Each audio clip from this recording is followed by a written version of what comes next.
You never know.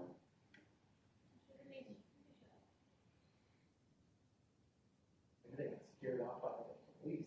Right? Instead of driving by their Right? And the sound checks have been going on for weeks. Oh, wow. So they've started doing which is just kind of The in the staff, back row. you guys go to the. If you buy a ticket. Tickets flying around. Businesses and stuff like that. Really? Yeah. Yeah. You know, it'd be cool. Yeah. Or the, Great ones. yeah. Yeah. I told you they used to do that in Pasadena. Yeah.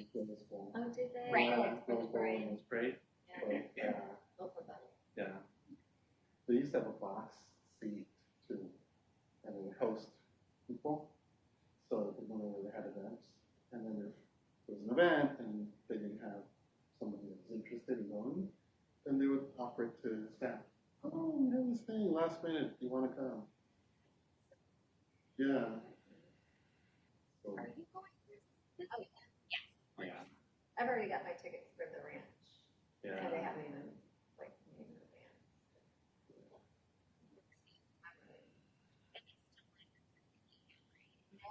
Week after. Which We have one more. Steve, any news on the library? Okay. Okay. Or,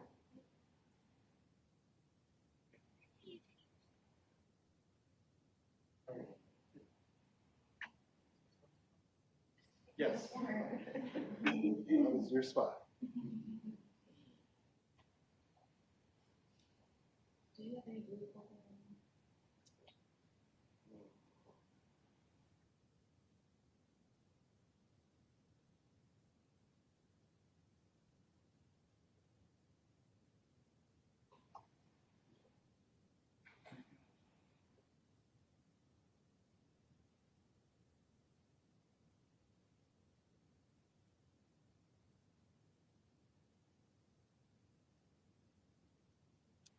If you ever considered putting housing on one of these commissions. He's always around. But she's in every commission. We looked at all. She's in a lot of commissions. Yeah. Did you put a pause? And, Small. yeah. Yeah. Danny, yeah. Pretty active out there. But I don't know that she's, I mean, she could apply, she'd be on a commission. Yeah. Good for her.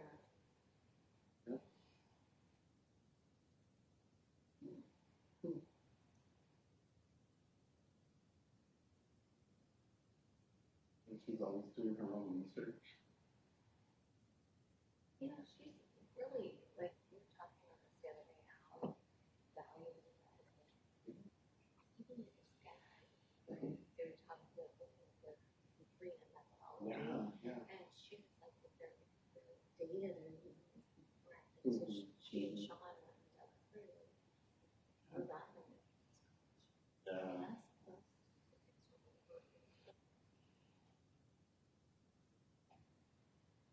Yeah. Yeah, absolutely. Because we just don't have the data. No, no. I have one of the guys that used to be on the commission in Alhambra. He did the same thing over there. One of the commissions on the list. He's a professor at Caltech. So he got way into the black box and also found a lot of laws of good methodology. So I thought, hey Ron, maybe you and Holly should get together. Like, this is Dr. Osborne. I was like, oh yeah. Yes, Dr. Osborne. She was volunteering at Maricosta for a while. Yeah. Which is kind of pushing for the STEM careers, aerospace and stuff. Pushing for the, yeah. So cool.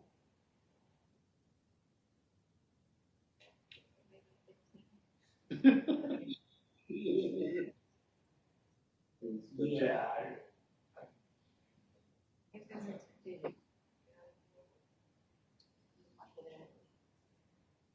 Yeah. Because if they had to go back, it was just enough time.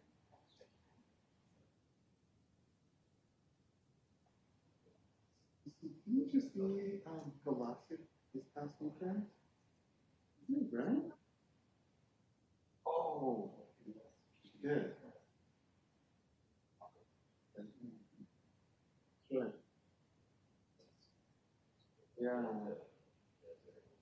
I don't know why I was thinking that was Blue Granny.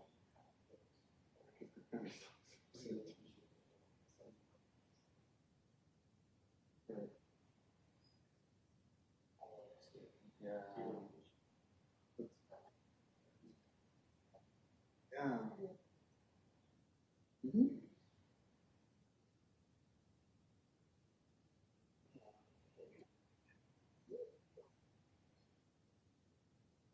Yeah.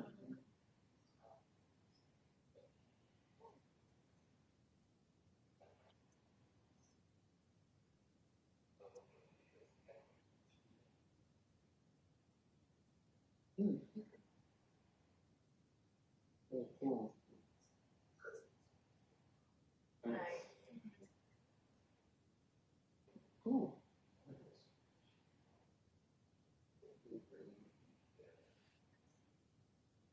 Yeah. That was so creepy, so funny. It was fun.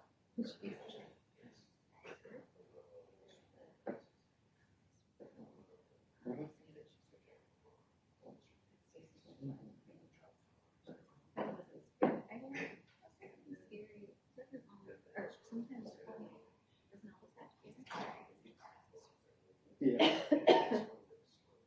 It's playing Granny though. She'd walk in the door and she'd go, ooh. You know? She's like, oh, it's over there. And then, Yeah. and it's just things that people donate it, right? Well, we went to the Houston Sonic Lounge. They had a doll right in the middle. Yeah, he did that on purpose. Yeah. One of the guys who has an office there thought it was funny. No, not funny. That's just wrong. In the middle of the lodge room. Because the original lodge room is there. Yeah.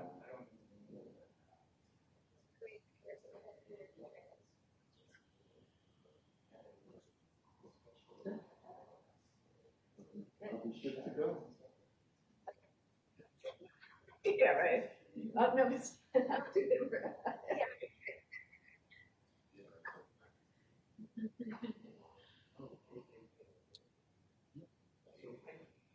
All right. Good, how are you? Welcome. Hello. I'm great. How are you? Looking better. Hello. Oh, okay.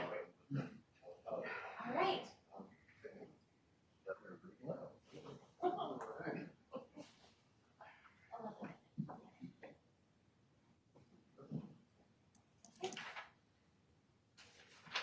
Well,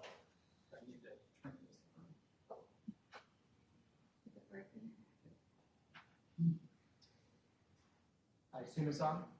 No. Oh, there's Oh, there we go. All right, well then, good evening and welcome to our regular meeting of the Preservation Commission. We apologize for the late start, but happy to get this meeting underway. We'll first begin with our item A, a call to order, and move into our B, roll call. Okay. Commissioner Tanner? Here. Commissioner Matsuno? Here. Commissioner Assis? Here. Chair Caldwell? Here. Okay, thank you. Thank you. And that brings us to item C, our salute to the flag. And if we could have Vice Chair, Matsuno, lead us in the Pledge of Allegiance. Right hand over your heart. Ready, begin. I pledge allegiance to the flag of the United States of America, and to the republic for which it stands, one nation, under God, indivisible, with liberty and justice for all.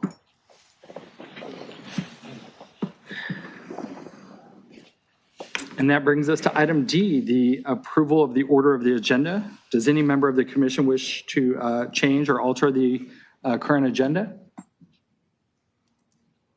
Seeing none, is there a motion to approve the order of the agenda? Also move. We have a second. Can we do can we do an all in favor or anybody opposed? You can do that and then ask if anyone is opposed. All right. All those in favor? Aye. Aye. Anybody opposed? Seeing none. That brings us to item E, blue folder additional backup materials.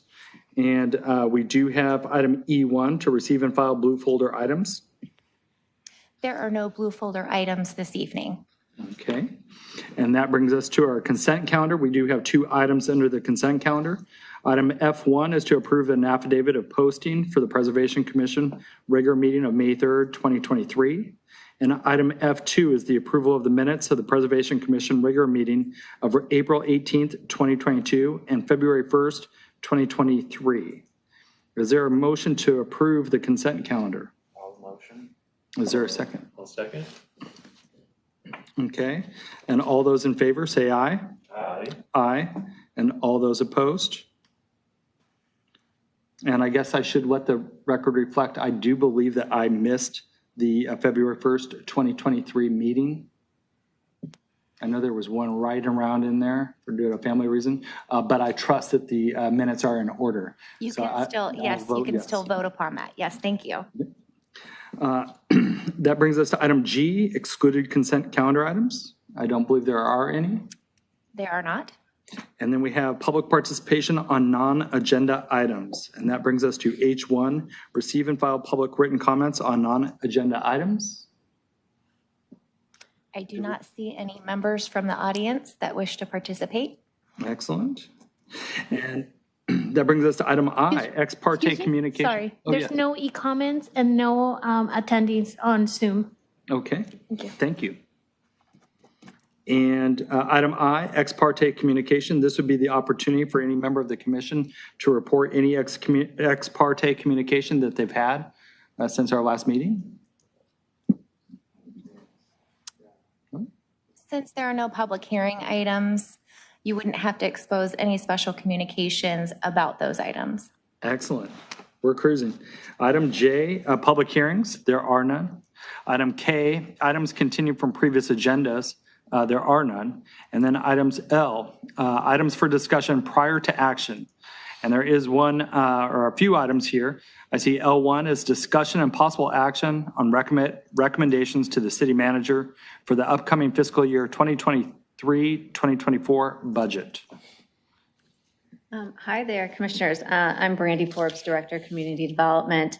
Unfortunately, our city manager wasn't able to make it here this evening, but I will be handling this particular item. So the city manager, Mike Witsanski, he's preparing his budget to submit to council. That's due to city council by May 16th. He wanted to reach out to the different commissions in advance to see if there's anything that you wanted him to consider as he's strategizing what to include in the budget. If you recall, we did this last year and he met with you. He, at last year's discussion, you had supported the decision package that he had moved forward, which was to update the historic resources survey and complete any necessary amendments to the city's historic preservation ordinance. The city council did approve that decision package that he put in the budget when they adopted the budget last year. We've had a few other front burner items that we've been working through first, but we will be working on the RFP to request for proposals to find a consultant to do that work and update that survey.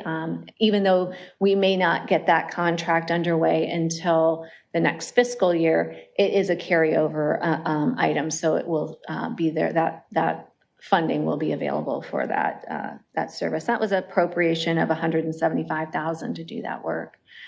And then, like I said, this is just an opportunity. If there's anything that you want me to take back to him or any questions that you might have for him, I may not have the answers that he would have in preparation of that. But if you have any questions, I can take that back and we can certainly convey to you, email you any responses he might have on those. Does any member of the commission have any thoughts or questions? I might ask of staff, I know in past years we've talked about different items. There are a couple off the top of my head were the stairs, and then of course I think reevaluating the analysis of. Yes, Okay. that's the survey she's referencing. Okay. And that would suffice and satisfy. I know Commissioner Jackson is no longer here. Right. For the Ainsworth Court staircase, which is the last remaining element of the Hotel Redondo, that has been an item over the years that we've discussed. However, we do not completely own that. That is a relationship with Beaches and Harbor, right? LA County Beaches and Harbors. And we've had a positive relationship regarding the stairs. However, the undertaking of that would be extremely costly for a full restoration. Half of it is actually underneath a planter space with the other half exposed and used daily. So our focus really has been getting the comprehensive survey for the city, because that affects the most resources citywide, and it will include both residential and commercial resources. I have a question for the staff as well. Is there like a program which allows for designation of certain landmarks within our city, like or historic? Because I remember seeing on Diamond Street some old signages saying that this has been like designated as a thing like that. Do we have a budget for that, or for either the some of the public buildings, or does that fall under our responsibility as the Preservation Commission? Right. So the plaques have come up as part of discussion over the years. They were granted to some of the earlier resources and also the Gertruda Avenue Historic District. It could be something we could discuss as being a budget item as part of the city budget. However, I don't know why they lapsed in providing those plaques. And I know that plaques were granted to homeowners who did not put them up. So I do know that happened. Well, I think it's going to be sort of, a short notice between now and May 15th for this year, but that's something that we can probably think about for next year. Yeah. Especially for public buildings as well, including some of the buildings at the schools. Mm-hmm. They obviously have some sort of, historic value, including the building that we are in right now, the City Hall, the entire. I see certain signages around here when I walk around. Obviously, this has not been done by us, or I don't know who did that, about the architectural history of the entire, the Civic Center, who the architect is, Right. Things like that. I think that would be something good to think about between now and next year's budget, and put some funds into that, have it like a uniform signage or whatever is the best thing to designate the historic buildings in the city. Thank you. Thank you. Does anybody else have anything to add? I would agree with him. I think when you're walking around the neighborhood, people don't realize that this house has been designated a historic landmark. It would be nice for people to become aware of that and become aware of the resource that the city has like that. I do have a question as to that. Is there a requirement anywhere that states that those that have been awarded designation to display it? Not within our preservation program, no.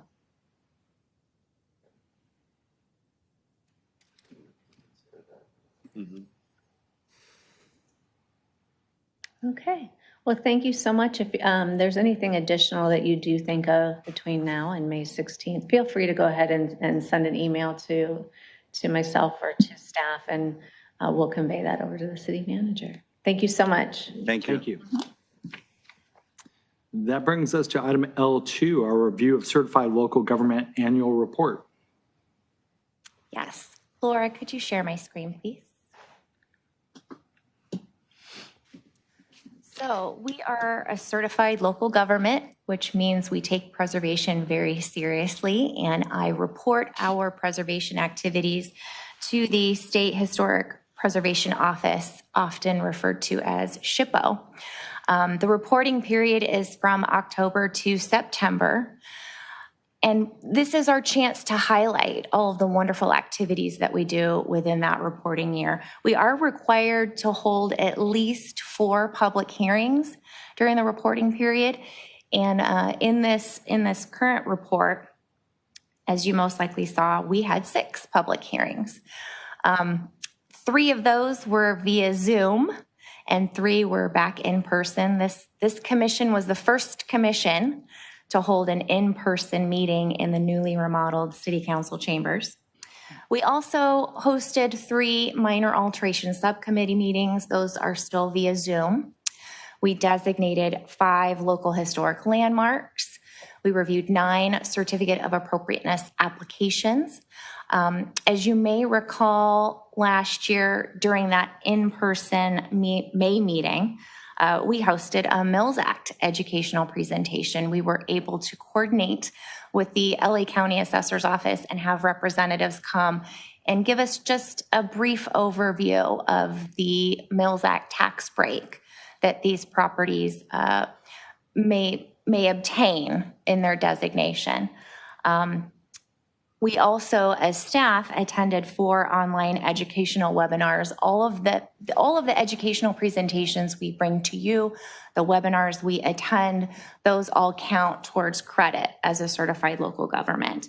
And then finally, we have a total of 110 Mills Act properties within the city, with more to come for recent designations that are going through the process now for the approval of their contracts.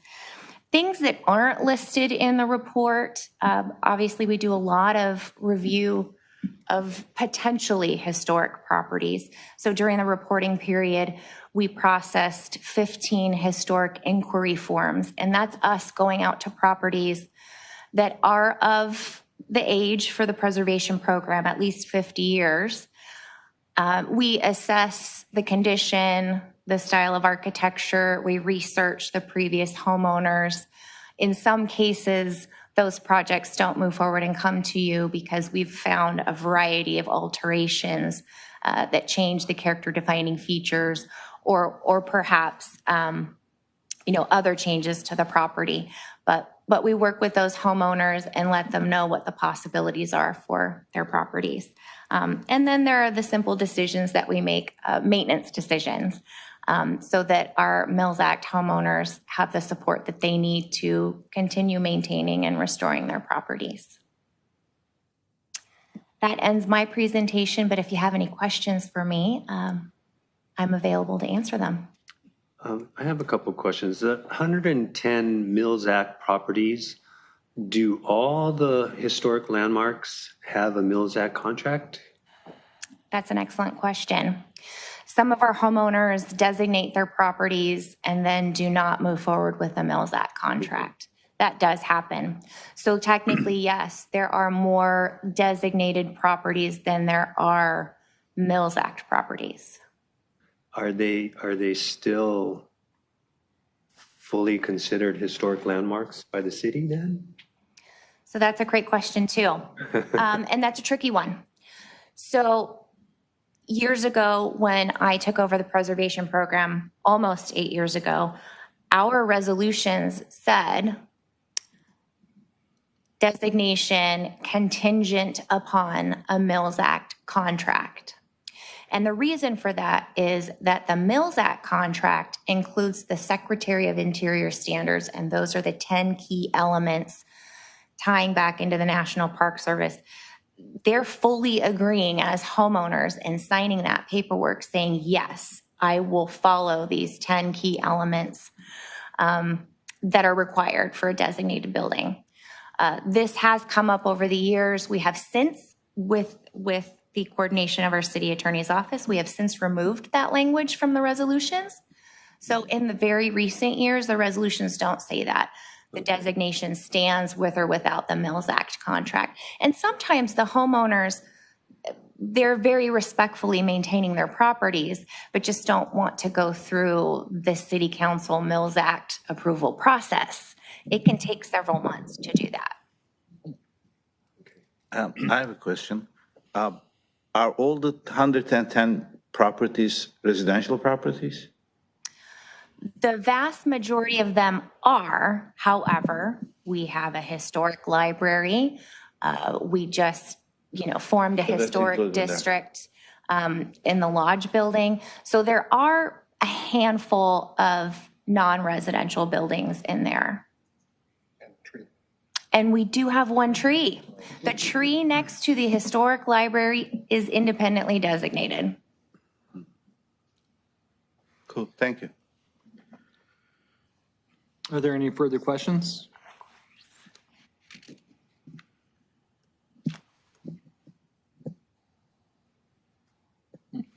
Seeing none, we will move forward with item L3, which is our California Preservation Foundation Conference Key Highlights. That's me again.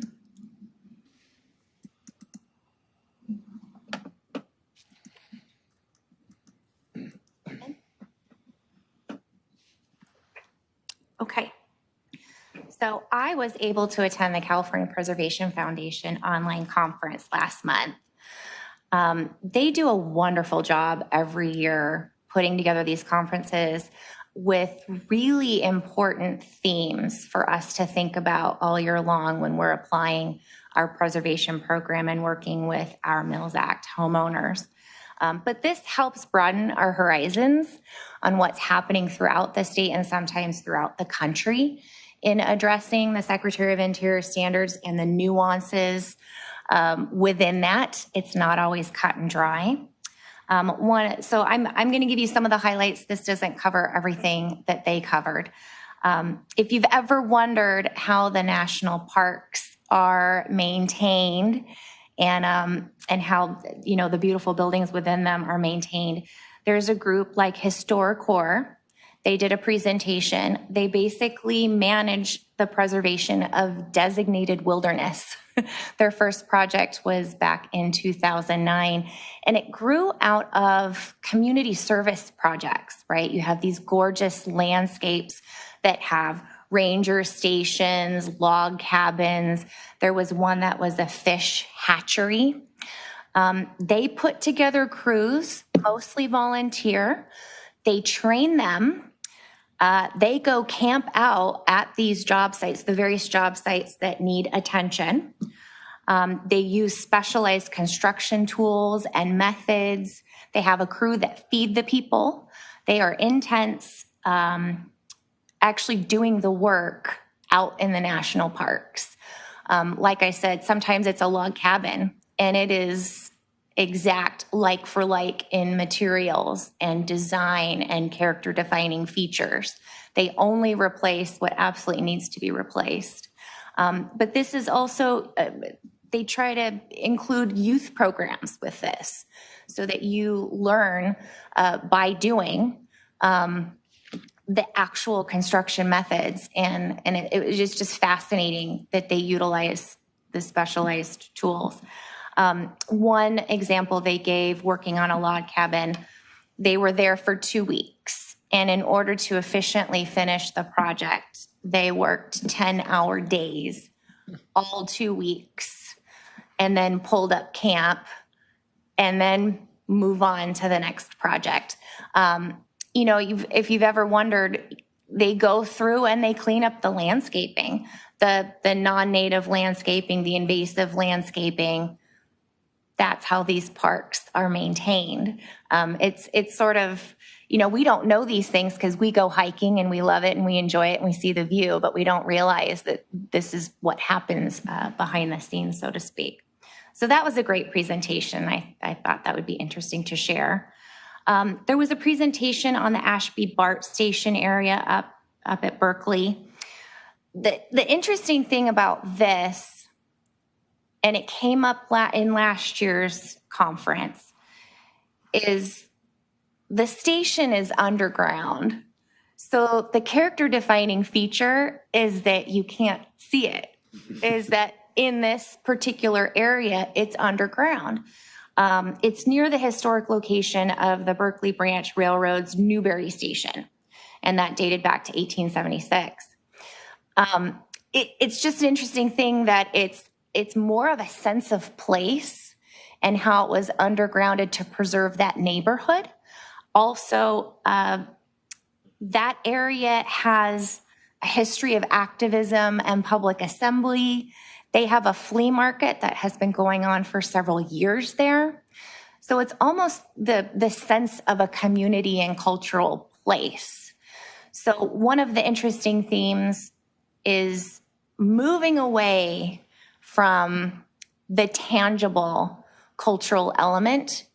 I always look at it, oh, this is a gorgeous craftsman. This is a gorgeous Spanish colonial.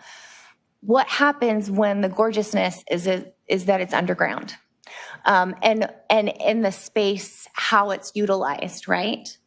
So you're more towards one of the phrases they like to use is the significance of feeling, the significance of a cultural movement or a moment, right? So that relates to this, which ties in with social justice and inclusivity, right? Making sure that all of the cultural communities within that area has a voice and their history is heard. We experienced that as part of Bruce's Beach in Manhattan Beach. And it's still in process for how best to address that, right? A lot of it is really working with the cultural groups that were affected way back when, they called it listening sessions, really having meaningful dialogue with those groups and what are the needs. When an apology is granted to a community, how should that be done and what are the right words for that? And that's very meaningful, very deep, and very important. So those conversations are out there and happening and very meaningful. And it ties into the historic context statement. We have a historic context statement. It was completed back in 1995. It tells a story of the city of Redondo Beach. Does it tell all the stories? So that's been a question amongst other communities. Other communities have been creating new historic context statements as they discover new research. Who are the hidden communities in those times? Moving on, urban renewal. This is a term that maybe you haven't heard. This is something we deal with more in development with the Planning Commission. This is something that addresses blight and neglect. It can lead to displacement of owners in those areas and a loss of cultural resources. We experienced this with our original downtown. The original downtown fell into disrepair, and it was redeveloped as the Village Apartments, right? So that's what we see When you walk down Zuliger Park, you see the condominiums. That is on top of our original downtown. So you get this urban renewal. Sometimes it's really for the best. You redevelop the area into something that is serving the community better. Sometimes the urban renewal takes place and you find out later that maybe you wish it had been done differently. We experienced that in downtown LA. We lost a lot of wonderful cultural resources in downtown LA. I believe the Natural History Museum still has the model on display of the original downtown, and you can see what it used to be. And those owners were displaced as part of that project. And then finally, the California Environmental Quality Act. This is one of those threads that should be through every project. Projects that come to you that are for landmark designation, they're exempted because they're being saved, right? It's usually a single family home that will remain and there's no environmental impact to designate it, right? But a project like what we'll talk about in a few minutes, the Catalina project, that went through a full environmental impact report, a full EIR. You heard that last year, and it went through a planning commission public hearing process. It's a way to evaluate, disclose, possibly mitigate or avoid impacts. It really is a disclosure document to tell you if we move forward with this project, here are the potential impacts, so that the governing body, like the Preservation Commission, the Planning Commission, can then make the right decisions from there. The interesting thing, so one of the resources is cultural resources. That's our corner. One of the interesting things is that a property does not have to be designated to be considered historic per the California Environmental Quality Act. The qualities of those structures or those places or those activities and events that took place, those exist whether or not they're on a survey or formally designated by the city. And that ends my presentation. Well, that was an excellent presentation. Does any member of the committee have any questions?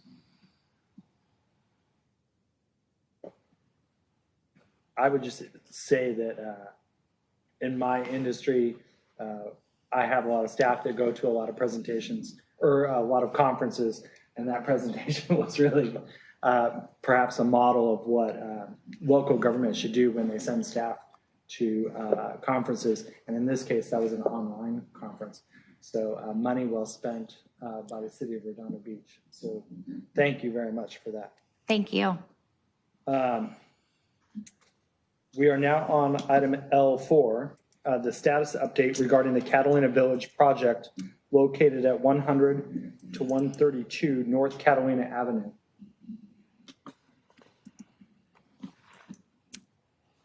Thank you, Laura. I'm ready. Yes, please.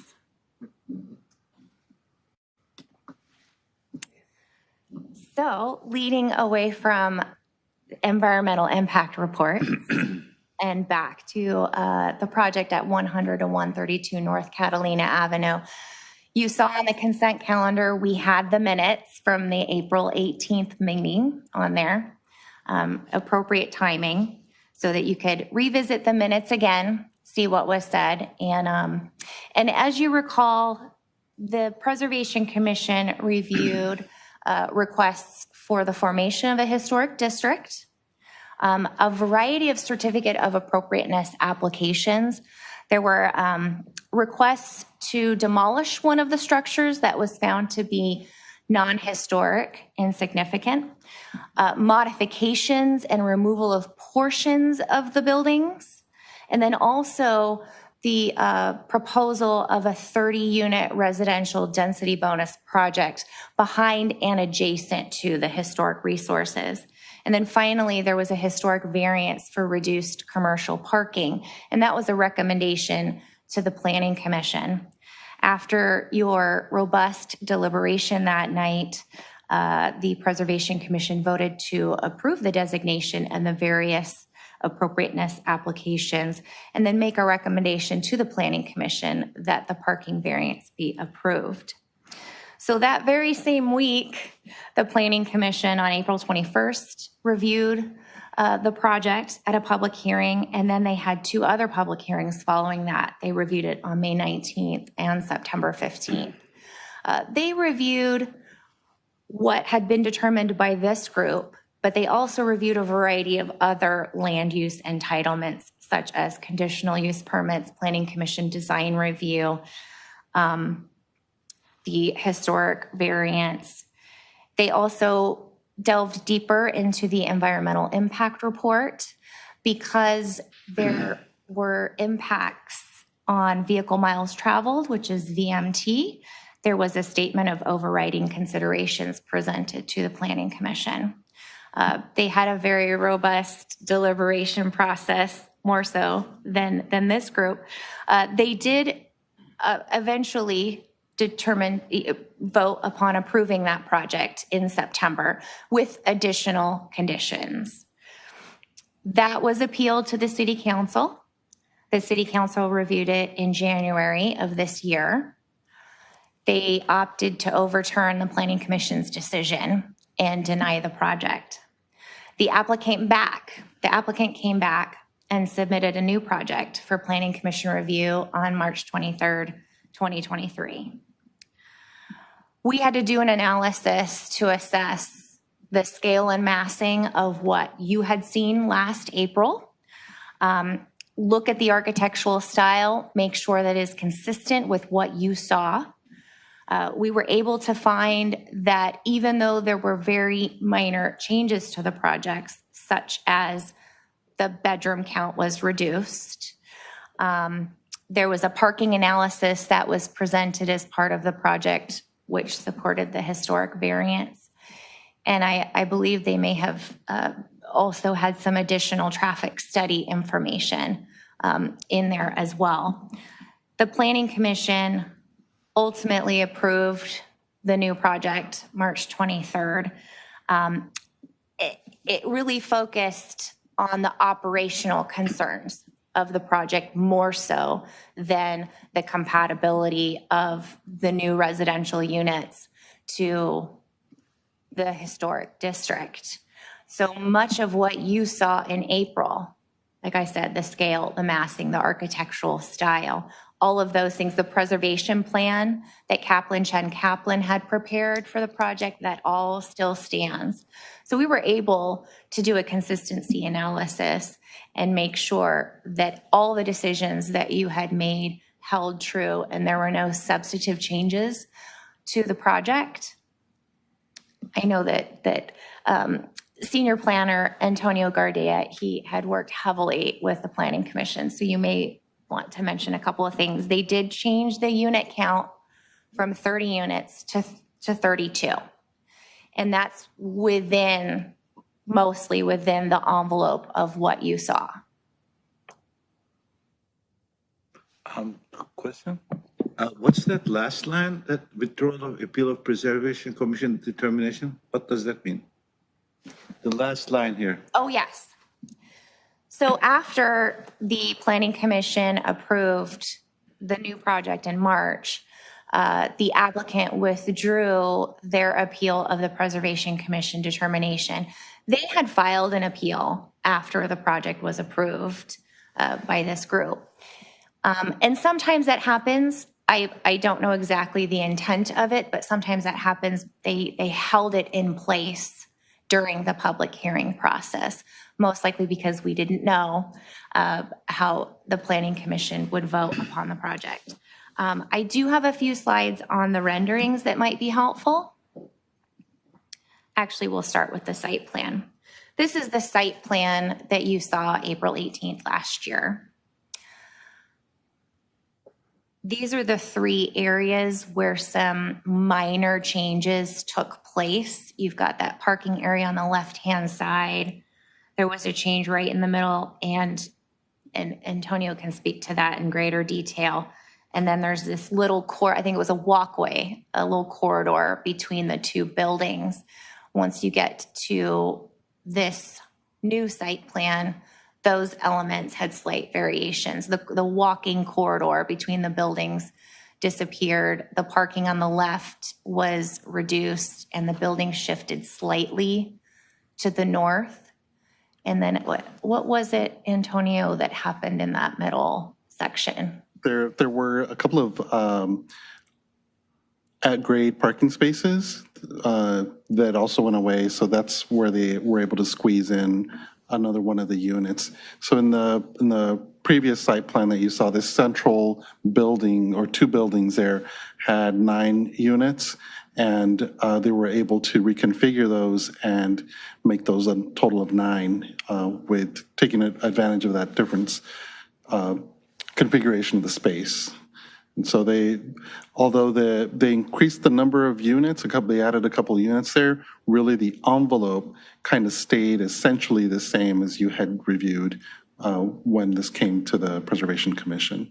There were a couple, as you noticed in Associate Planner Kinsella's presentation, there were several iterations of the project that were brought to the Planning Commission as it went through their deliberations.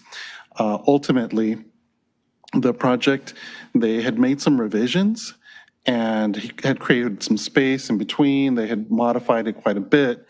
And when the project was, at the end, they recommended approval for the project. But when it went to the city council at their deliberations decided against the project. And so the project, as it had been modified by the Planning Commission, was actually rejected. And so the applicant took into consideration those comments that were received and then decided to reapply. And what they did was one of the big concerns there that was heard over and over again was that the number of bedrooms that were in the individual units. And if you recall, staff also felt a little bit uncomfortable with the number of bedrooms. We tried to get them to reduce it because there were some units that had 6 and 7 bedrooms. And so we thought that was highly unusual. And we had tried to persuade the applicant to reduce the number of bedrooms. They decided not to and move forward with the project in that configuration. But as it went through, they reduced it. And so they eliminated the 6 and 7 bedroom units. They went to 5. That was ultimately approved by the Planning Commission. When it went to the City Council, that was still rejected. And so when they came back, they rethought the project and reduced all of the units to 4 bedrooms or less. And that was the project that went to the Planning Commission that was ultimately approved more recently. But they did, with the reduction, the net reduction in bedrooms, they were able to get a couple of more units in there. And still comply with parking, still comply with all those other aspects that needed to be complied with. And so, like I said, ultimately, the project itself, when we took a look at that, we were evaluating it based on what the Preservation Commission looked at and saw that really the style of the architecture remained the same. The overall configuration of the building remained the same as well. But they were, like I said, they were able to rework the space and kind of work within the existing envelope that they had originally proposed. And so that's kind of where that, I don't know if that's a very long-winded kind of response to, did that answer the question, or is that clear? I believe it's clear. I guess my question would be, what's the next step? Does this now go back to the City Council? No, once the new application was considered by the Planning Commission, they approved the entitlements with the exception of the parking variance that this commission recommended. That was the one component that they just did not sit well with them. And ultimately, when they made a motion on the project, they didn't allow the tasting room to be incorporated into the project, and the outdoor dining area had to be substantially reduced in scale. So although the Planning Commission, they had a lot of discussion about that. There was some spirited debate about it. Some of the commissioners actually thought that was the best part of the project and didn't want it to go away. But ultimately, in order to move the project forward, there was a vote, and that's how the project got approved, with the exception of those two items. So although we thought it was kind of a good aspect of the project, we thought there was some merit to having the tasting room and the outdoor dining area, that area in the middle, kind of as an active kind of neighborhood serving space.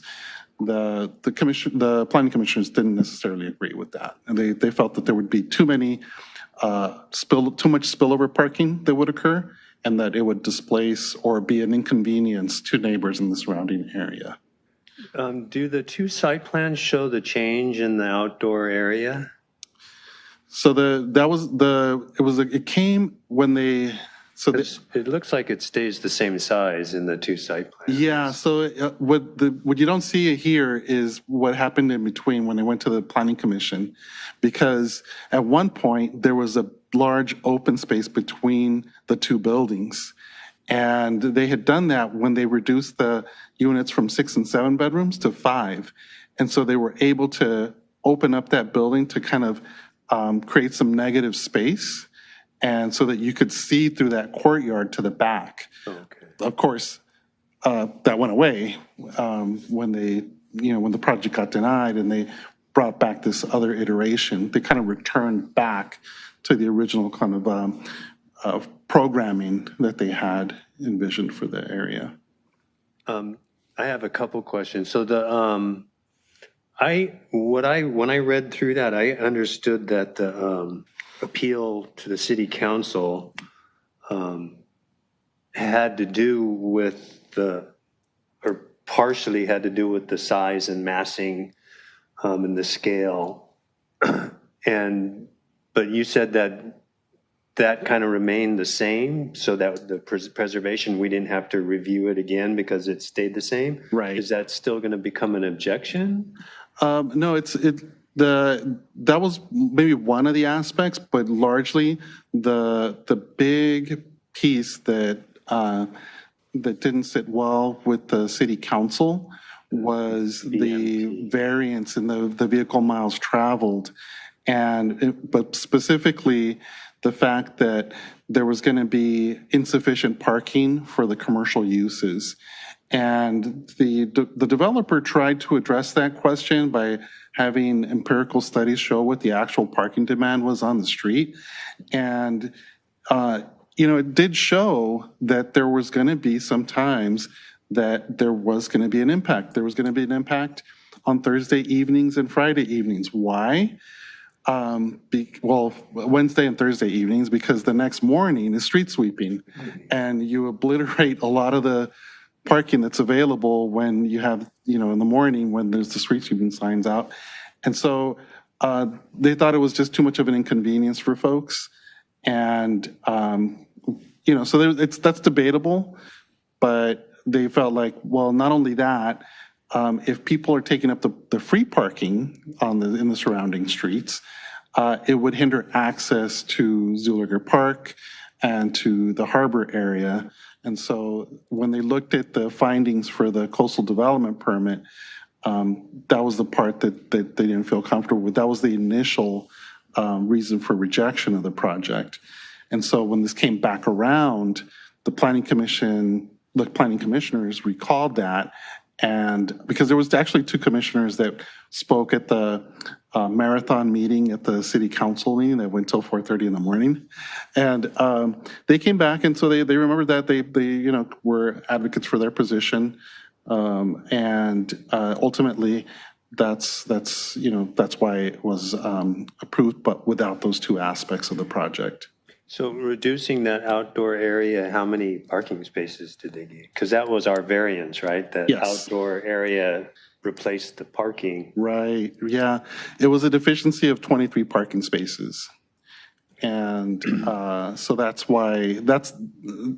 when they eliminate when they revert back to the less intense use, then it's kind of a no net loss of parking or no need for additional parking. And so, the developer, of course, came back later and said, well, in the future, if someone wants to do that, what's their path forward? And I said, well, they have to go through this all over again and request a variance, and which it may be supported later, but at this point, that the blacksmith shop will have to remain as like a retailer. So that's kind of, it is what it is. It's that's what ultimately got approved. I do have a question. I don't know if it was discussed during that planning meeting, but the proximity of public transit in regards to this project. Yeah, that was included in the appeal because the way that the project was described was as a kind of a transit-oriented project.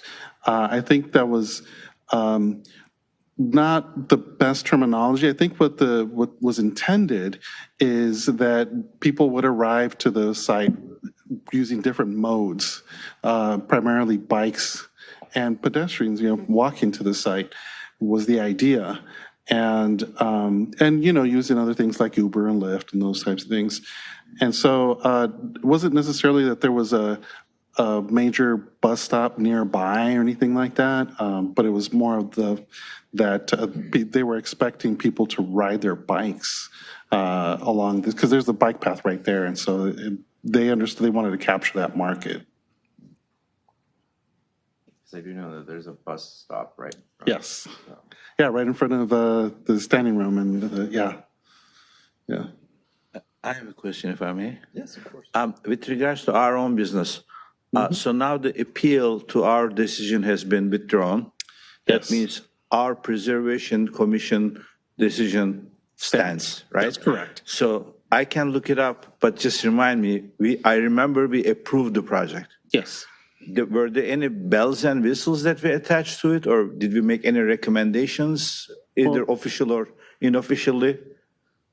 Yes, there actually were. You want to? There was a special condition of approval Okay. that the final architectural style come back to the Preservation Commission prior to plan check. Okay. And that will be your opportunity to see the preservation plan officially put in place and implemented as part of the project before it's permitted. Good to know. Thank you. And you said the blacksmith building remains. Yes. Yes, although I know in the depictions it still shows it as a tasting room. Right. It's unfortunately not going to be that. Right. But the same shape and form in these Yes. renderings would still take place. And this is largely what you saw April 18th with the same style. Yes, If I may, please. when can we expect to see that final project? We don't know yet. Okay. The applicant, they went through 6 public hearings, Okay. finally obtained their approval. No appeals were filed after the March Planning Commission meeting. So their next phase is to create the construction documents, and those will be very detailed, and I expect that would take a few months. Right, and in addition to that, you may or may not recall that there's substantial remediation that has to take place on the site. And so we would expect that that would be one of the first things that occurs, and that could take a substantial amount of time. And it would probably be advantageous for the applicant to get that process started while they're working on their construction drawings, but we haven't seen that yet. Okay, thank you. Are there any additional questions? Regarding this or other items? This item at this moment. Okay. Well, then we'll move to item L5, election of officers.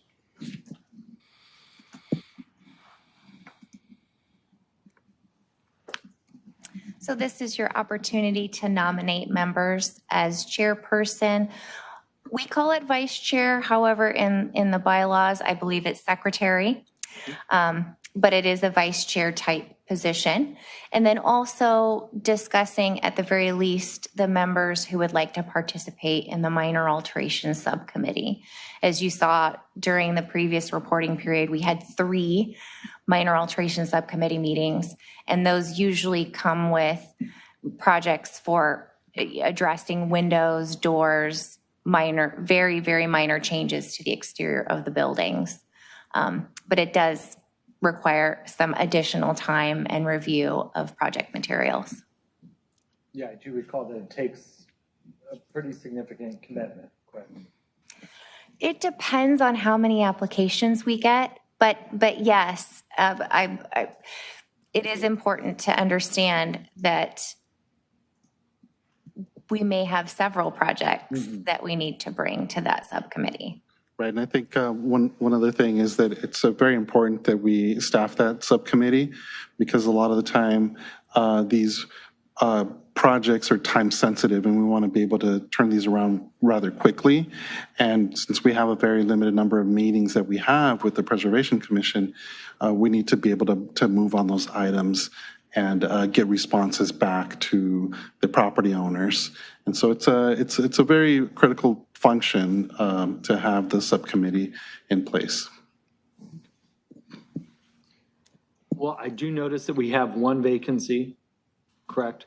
And Yes. we do have 2 members, correct, that are absent today. Yes. So we are somewhat limited. But as part of the discussion, I would just ask whether it's a secretary or a vice chair, if they would like to serve as chair, because at your willingness, I'd be happy to make that motion. Yeah, I can do that. I have the most open calendar, so I'm usually available. So I would make that motion that Commissioner Matsuno serve as chair moving forward. And I would ask if any of the other members of the commission would like to serve as secretary. Again, if you're reluctant for any reason, we do have 2 others, and we could discuss that and make a motion at the next meeting, because this is not for action. This is just to, in preparation. Is that correct? You can make an action if amongst this, we have a quorum, if amongst this group, you nominate a chair and a vice chair / secretary, and then we wait on the minor alteration subcommittee. Okay. If you so choose. It depends on the nominations. I'm not interested. I do not have the time commitment. Same here. I do apologize. Why don't we do this? I would make a motion that Commissioner Matsuno serve as chair moving forward. I'll second that, yeah. And we have a second. And can I just ask, all in favor? Aye. And anybody opposed? So hearing none. So congratulations. Congratulations. And then what I would ask is that next meeting, we could ask to see if any of the other members would like to serve as secretary or vice chair, whatever they prefer to be called.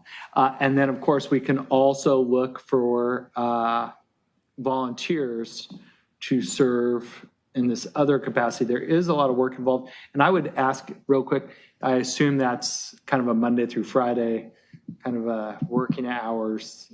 Yes. Yes. I tend to schedule our minor alteration subcommittee meetings via Zoom in an afternoon, usually around 4 p.m. We have a very busy main lobby in City Hall, so I tend to push meetings towards the lower end of the day.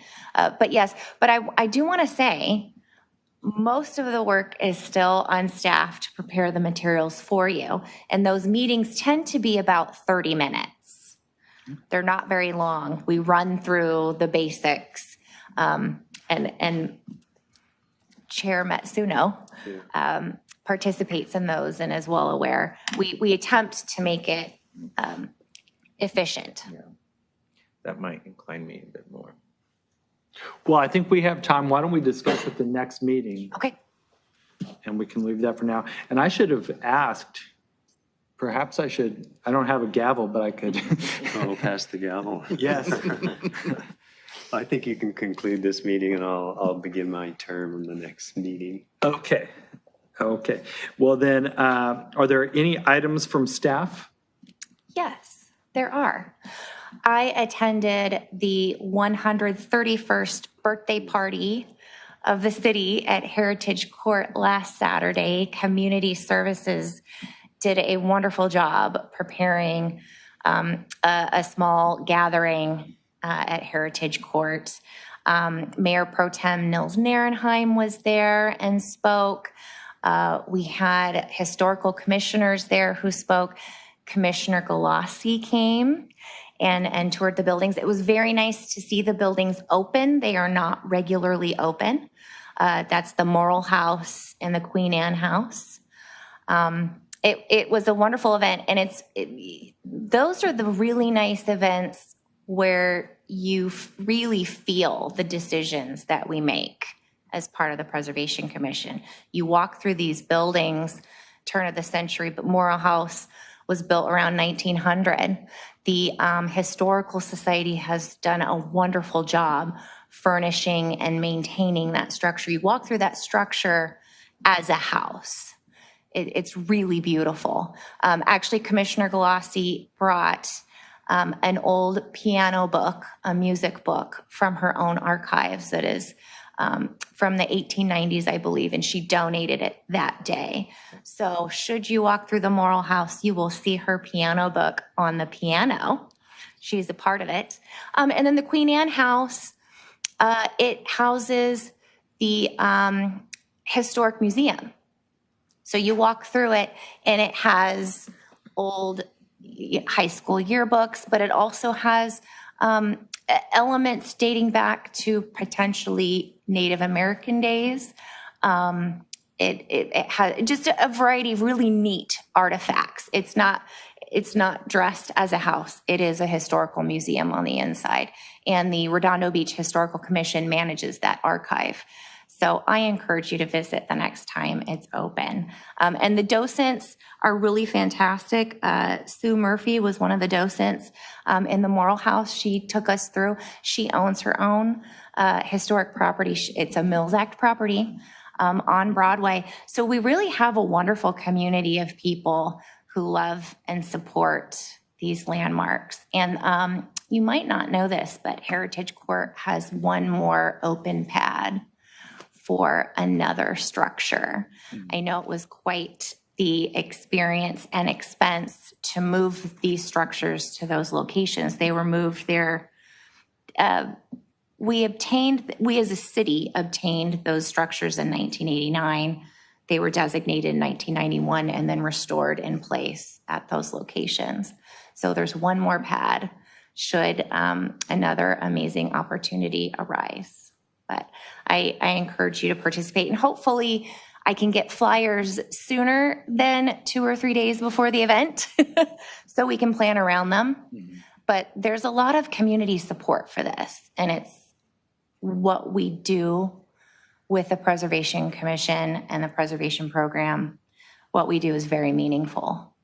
Antonio and I, we get to experience both sides of planning. We get to experience the development projects that we present to the Planning Commission. And then we also get to experience these beautiful properties that get to be maintained long after we're all here. So we get to see both sides, and it's really beautiful. So that's my speech for Heritage Court.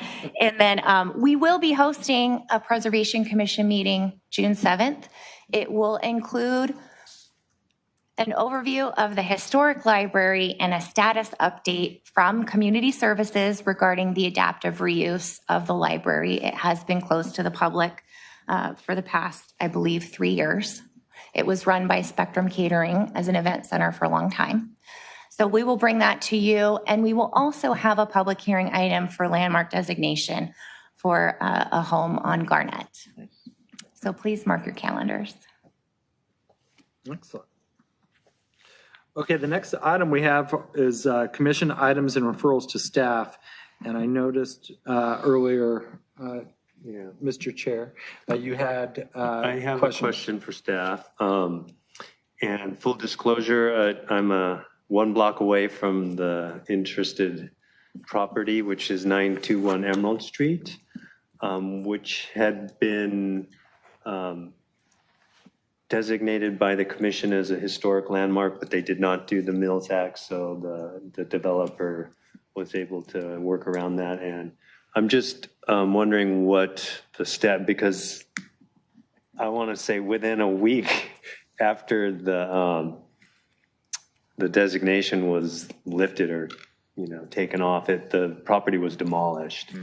And it's been now several months just sitting, and it's been, I'm going to say 4 or 5 years that it's sort of been construction fencing there. Wow. So I was just curious what the status of that property is. Right? Yes, part of what you saw with the construction fencing in place was me coming back from maternity leave and finding out that it was slated for demolition, and then me working with Community Development Director Brandy Forbes, who was here earlier this evening. We coordinated with the city attorney's office. So you saw the site sit for a while discussions were had. And that took a very long time. And then determinations were made about the property, and it was removed. Unfortunately, it is a loss. Okay. Are there plans going forward for It will the be construction? a multifamily development, I believe. Oh, single family? Excuse me. Small lot. It is a Yeah, very I did review the plans for what will be in place of the house, and it's going to be a single-family home. Okay. And that's, I think that should be coming soon. Do neighbors get notice of? Not for something like this. No.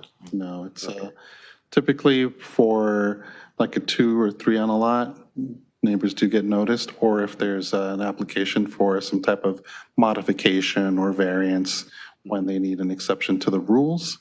But in this case, there's no need for that. The development actually complies with all of the standards.